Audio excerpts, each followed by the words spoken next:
Hello, we are blessed to be given this opportunity by the CCR TV and St. Luke's Catholic Doctors Guild to share with you our journey through COVID-19. We are Louis and Zenita Sequeira Vaz from Verna, and my husband Louis, he's a marine safety consultant based in Vasco. I'm a dental specialist, a prosthodontist. We have 5 children. Our eldest is Luke, he's 20, and our youngest will be nearly 10. I am a member of the St. Luke's Catholic Doctors Guild. We have 2 of our children who are aspiring for religious life. They are in Brazil, so they are not with us. And with us at home, besides the 5 of us, is my brother who's a government official and my ailing dad who is confined to bed. It all started on the 15th of July when I developed temperature and rather a high temperature, and Zenita next day she pushed me to do a test, a COVID test, because everybody was talking about COVID and COVID and COVID. So she said that it is essential that I get myself tested. So we drove down to the district hospital where we met the doctor, and after a brief talk with her, where she asked us basic data from where we are, from where I am, and what were the symptoms. She said that I would need to do a test. She was very compassionate, understanding and cooperative, and was all out there to help me to go through this process of the swab testing. I felt very comfortable. From there we went to the swab testing facility of the district hospital, and there my swab was taken. It was indeed a very pleasant experience. There was no level of discomfort, and I finished the test and we went back home. Shortly, within a day, my brother-in-law and the children and Zenita also started feeling feverish, and they also went to do the test the same way I did it. It is pertinent to note that the facility there was really friendly, and there was no kind of discomfort whatsoever, may it be right from meeting the doctors to going to get the samples tested, etc. And we were informed, rather I was informed within 3 or 4 days that I was positive. That this was in July, so it was the doctor who called me and told me, look here, you're positive, and so also subsequently the children and Zenita were positive. By God's grace, my father-in-law, who's 88, yeah, he was negative. So then the Dr. Ira recommended that we get ourselves quarantined at the COVID care center, and I went first initially to the COVID care center, where I was given a room with all the required facilities, and then subsequently the next day I was joined by my brother-in-law and the 2 smaller children. Of course, Zenita and my eldest son could not come and be with us, as they had to take care of my father-in-law who's confined to bed, and somebody was required to be there. So they stayed back. It was a very terrible moment because the family was separated. Here I was with the 2 small children in a different location, and my Zenita and my son were at home. So it was a kind of a separation where otherwise we would all be together. It was after about 3 or 4 days of us being in the COVID care, I developed some kind of breathing discomfort and temperature, and immediately the doctors communicated to Dr. Aira, who recommended that I should be shifted to the ESI hospital. Now, all through here, I would like to stress on that we received very good medical attention and very good support from the team that was handling the COVID care center at Margao.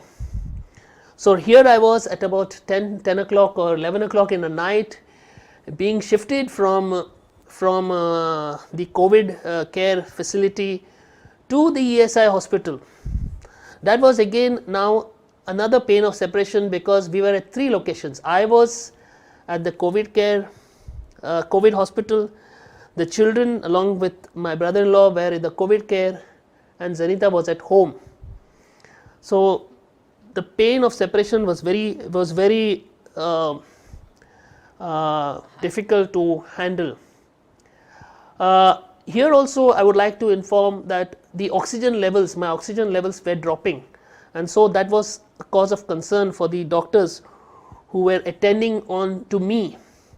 And I was at the COVID at the ESI hospital. This was about 11:30 in the night. I was admitted. Immediately I was taken for a chest X-ray because I was having a little breathing difficulty. The blood test was done, and I was given a bed to be interned. I received very good care from the doctors there.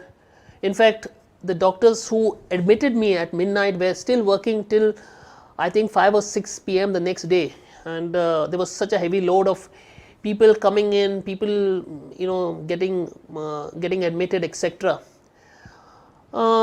So, in this way I went through 3 nights at the ESI hospital. I was supposed to be put on oxygen, but fortunately by God's grace I did not require oxygen. My oxygen meter, my oxygen levels were monitored. Of course, I had carried my own oximeter, so I also used to do the test, and I was given the basic medicines which needed to be administered to me to ensure my stability.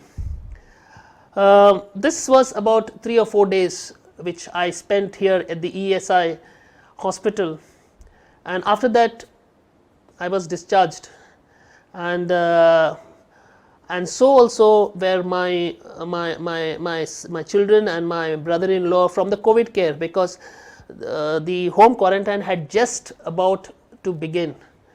So I went back home, and there we were all together, and by that time Zanita and Luke also had finished with their symptoms, and they were yeah, you comfortable. took some time, no? Yeah, I took a little longer time. 1 week to recover. Yeah, I took about 1 week to recover. Yes. So that was a very a difficult time, that week, because Dr. Aira said just keep an eye on him.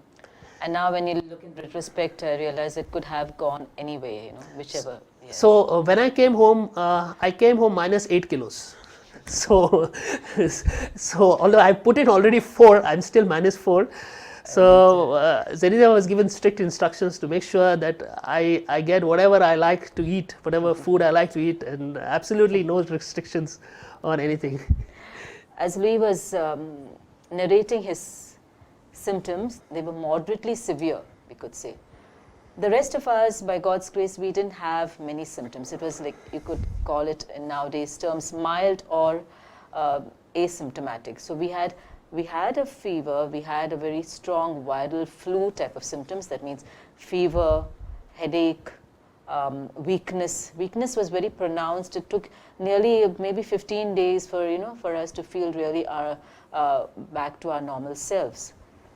And the younger ones didn't really have too many. By 2-3 days, they were quite back to normal. When we were, as Louis said, the separation was one of the most difficult things of the COVID illness, because when we had the illness, it was in July, when there was no home quarantine. So we were all in different places. So that was one sacrifice that we really had to offer. But now, as when we think about this, we have certain aspects that we would like to share. So that's why we are here. And one of these things is that we need to, all of us, be aware. Yes, we are aware from different areas. Everywhere we are overwhelmed by things by the pandemic that is taking place. So we are, many of us, are in a state of fear, also in panic. And there are others, of course, who are probably more thoughtless and would not even follow the simple instructions. But what we would like to stress on is that let us not allow fear to overwhelm us, because this fear is bad for our health. It is bad for us to even tackle this illness when we are sick. So when we, as a family, we started hearing about the illness it was in December, and getting so much of information, slowly we realized it was getting too much. So we decided to disconnect with a lot of media. So we would not, take in too much of the information. Even groups, we would try to avoid these topics. But we would definitely get, information we would definitely get, and awareness is really important. Then when we were sick, we would get, we even had to sort of block certain groups which would give us information that was rather upsetting. Then what about that we had this rule in the house? We had a unwritten rule in this house after I came back and after we all came back home. We had an unwritten rule in this house that we would not speak about COVID on the table. Whenever we had lunch or breakfast or dinner together as a family, we decided not to speak about COVID. And since we do not have television, or we do not watch television at home, so we were saved from all the kind of media analysis, counter analysis, and statistics, which actually make you more scared than what you are, because the imagined fear is much more than the actual fear. So that's how we try to keep away. I also had many friends who used to send me a lot of articles on COVID and all, and those, when we were sick, we had blocked those numbers, so that it would not create unnecessary kind of anxiety in us, right? Yeah, in fact, about the dinner, our youngest son, John Paul, he said, whoever will talk about the C word is going to wash the dishes. So we really try to, because we like that the dinner place, that the dining table is a place where you are at you're calm, at peace, and in a lot of fellowship. So that is about the aspect of not allowing fear to rule us, because with fear we also can do unreasonable things. So we do things that because we are not in control. Now the other thing that is very important is testing ourselves. So at least now we find that people are more open, because it's become so very common. But way back in July, it was we were just like almost the pioneers here, and it was a topic of it was a stigma type of so people would be frightened to even say that they had COVID, because what would the others say? What would the neighbors? I would be isolated, and it would, in fact, even now, that people are, although you have, that within 10 days you're not infectious anymore. The 7-day period is also additionally given. But after 17 days, it's absolutely fine, safe to go about. There's no fear of contamination. You're not, you're not giving the virus to anyone. But it would still be some time before even we went ahead. We went to, literally meet anyone, because we knew that there would be that fear that we have, because are we going to spread that infection? So this fear of stigma, this fear of being isolated, prevented many people, and prevents even now many people from doing the testing. So they rather would they stay in a state of denial. Now, in most cases, maybe it would pass off as a normal fever. But if in a crisis situation, you could lose valuable time, because when you test, and now the testing facilities, as Louis explained, even now it's even better. Like, you can have quick testing to find of for positives. So if once you're tested, the doctor, if there is if the person gets into a serious, it becomes serious, then your doctor will know whether you are a COVID or you are not. So accordingly, you will be treated. You can be put into a regular hospital, or you have to be put in a COVID care. So before the testing is done, it is very difficult. You may really lose out on the time. Then another thing is that now, as we have gone more and more, there's a lot of research being done, and doctors have found so many medication, so much of therapies that could help. So many things are prescribed now. So when a person is diagnosed as positive, he is prescribed certain treatment, and research shows that many people have benefited, and their time of the illness has decreased, or the severity. So these things will still take some time to research to be able to find a foolproof method. But there's a lot of research going on, a lot of things happening on the medical front. It's very important to do the testing, and when you know, and when you have conditioned yourself, yes, I have COVID, so what? It's just another disease. Then you can apply for home quarantine, which is absolutely simple. It was not like how when we had to, we were not allowed for home quarantine. It was just starting because the cases were few, and home quarantine came to us as a big, a big sort of blessing and a gift. But we had after spending 4-5 days. I think another reason why people would not like to go is because they are frightened that they'll have to close their commercial establishments, because if somebody is found positive. But I guess one has to be much above this. Like, for example, when I was tested positive, we closed down our full units, and we said, really, let's take it this way, that for the next 15 days we'll close down completely, shut down completely, because we do not want it to spread out, further on. Yeah. So this could be one of the reasons why people are not going for the testing also. Yes. When we came back home after the so-called COVID treatment and fine back, we received a lot of care and concern from our neighbors. We really appreciated all the things that from the fact that our neighbors, our friends, they called, they spoke to us, and they encouraged us with their words of encouragement. Then we had people who brought food for us, asked us whether we needed something. Then we had people who would even bring cooked food for us. So prayer support. So all this was there, and that helped us. It helped make the journey much easier.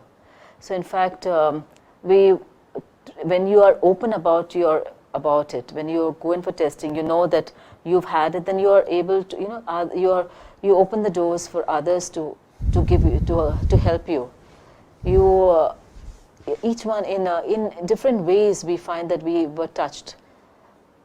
For instance, Louis' cousin, or our cousin who is in America, she phoned immediately, and she was so concerned, and she said, see, you must get an oximeter, because if I had an oximeter, she said, my husband wouldn't have died in America. He had died some months ago. So because of that, Louis bought an oximeter when he was at the residency, and he was checking his oxygen levels. So when you know that you have got this illness, then you will naturally take those. You will go along taking the precautions, or you will be aware.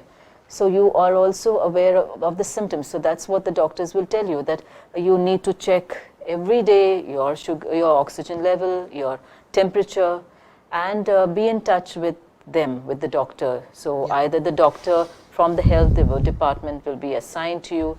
Initially, we had a time when the Indian Medical Association, their doctors had volunteered, or at least somebody who's a specialist and who will guide you in that way, then it really can make a difference, a big difference. So we were back home, and everything was now coming slowly to normality, and we decided that we were so blessed to receive so much, from various people, from the healthcare and from the neighbors and the friends and the society at large, people praying for us and so much. So we decided to give back to something that we received, a small fraction of what we received. So then Zenita called up the plasma donation center, and she said that we would like to donate plasma. Of course, here in India, it is only the women who have children cannot donate plasma. So she fixed up with the plasma donation unit, which is housed at the blood bank in the Goa Medical College, and we were called for screening. Myself, my eldest son and my brother-in-law went there for a screening exercise. Again, when we reached there, we found the people, the doctors, the nurses, they were so welcoming and so cooperative, and they made us feel so much at home. In a question of 10-15 minutes, they just did a screening, they did a little blood test, and they said that we'll let you know. So the next day they phoned Zenita, and they said that yes, they can come for plasma donation. So there we were ready on the on a Sunday. It was a Sunday, and we were there at around 1 o'clock in the afternoon, and we all three of us went, myself, my eldest son, and my brother-in-law, and we went through this the full donation process. What I would like to say here first is that plasma donation is one of the best things you can do. It's a very simple process, no stress, no worries at all. It just needs you to get into a facility that they have at the blood bank, and you sit on a chair which is like an airplane seat, of course a business class airplane seat, where you recline, and they put a little gelco here, and they have a monitor or a kind of a machine which draws your blood and then removes the plasma cells, and the thing gets back into your system. So you can see exactly on the monitor there that as they are drawing the blood and as they are putting it back and the plasma being separated, and it's a very comfortable environment. Everybody is very jovial there. The doctors there are very good. They make you feel very comfortable. No weakness. There's absolutely no weakness. So this process takes about around 45 minutes by the time they finish, by the time they start to finish. So by that time they would have already removed 500 ml of your plasma, and you are fit and fine, and you can just drive back home. So from that facility we drove back. So all of us went through this process, and a good team of medical doctors, good equipment, and everything went well. It was there I came to know that donate every 2. Yeah, that you can do this in every 2 weeks, every 2 or 3 weeks for 4 months. And I also came to know that my titer is high, medically 8.5. So then we went home, and after about 2 weeks we went again to the donation center, and they invited us to donate plasma for the second time. So we donated the second time, 3 of us each, 500 ml, and we feel that it's a very small thing that we have done for all the good and for all the benefits we have received. As Louis said, plasma donation has helped us, to give a little bit back. And in whichever way we try to reach out, even giving this talk, hoping that maybe somebody will be touched or somebody will be get the confidence, to go through this. Besides, if there's somebody who many times, since they know that we've gone through the illness, they call if they are also tested positive, they'll ask for guidance. And the prayer support, of course, if anyone, we immediately will start praying for the person. And this is one aspect that we kept it, for the last. But that is what kept us through this whole illness, the faith. So our faith, and we were really blessed to have so many people to help us, all angels in human form, like, you know, all our family, friends, doctors. But there's a whole supernatural world, the world of our saints, the angels, guardian angels, who are there when we intercede for them, to them. They intercede for us. So they pray for us. And our Blessed Mother, we have always been asking for her guidance, and we confide in her, we trust in her. And as a family, we have consecrated ourselves to her as her slaves, as her children. So whatever happens, we know that we are in her hands, you know, and she will do only what is best for us. We, as baptized Catholics, we have the grace of the sacraments, that is the Mass, the Eucharist, the confession. And we are so blessed that our churches have opened and we are able to receive the sacraments. This period of time when we were not able to go for Mass was so painful for us that we have realized that we cannot take the sacraments for granted again. So we try every day, including the children, we go for Mass every day. And the sacrament is what the Eucharist is, gives us the grace, it sustains us. It gives us the fortitude and the courage to go through whatever God wants, whatever His will be for us at that particular time. And it nourishes us, and it also gives us, helps us even physically, physical healing.